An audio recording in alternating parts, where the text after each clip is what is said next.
just wanted to bring a little attention to this subject today. And I want you to think about it like backwards. So what I mean is, we look at all the people that are what we call homeless in the United States. They're everywhere. Okay? Those are people that actually are free.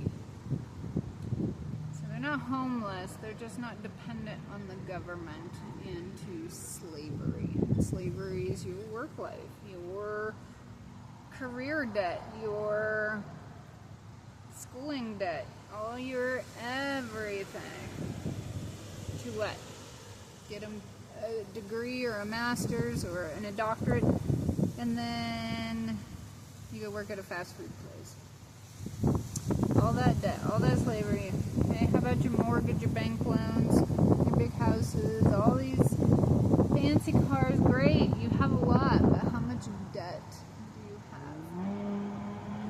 Okay, so maybe you don't have enough, a lot of debt, so you have the money to pay for these things, but how much do you have to work to make that happen? Either which way you think about it, it's slavery. So the people that are not living that lifestyle, are not homeless and living with bare minimal, those are people that actually are abundant. In some cases, no. Some homeless obviously have other things going on, demons, they have substance abuse, they have emotional imbalance, nervous system, whatever the case is. But in a lot of cases, people are perfectly fine and perfectly healthy, and they choose to have that independence and that freedom, not slavery.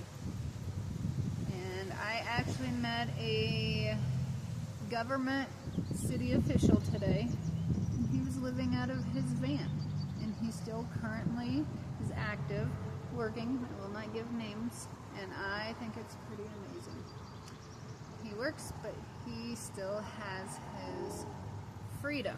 Now, I don't know how much he works, so I don't know how much freedom he has, but it's obvious he's working on it, because the fact that he lives out of his van, he's made it he's got a bed, a kitchenette, he's got everything that he needs resource-wise, and he's happy. And so many people are, and it's because they no longer live in slavery. Doesn't mean they don't work, but they don't work their life away. They don't have mega loans from banks and have these major things in life that are going to keep them in debt. They don't have these major schools and degrees that they no longer are working for in that field and have major debt. Okay? Freedom is not how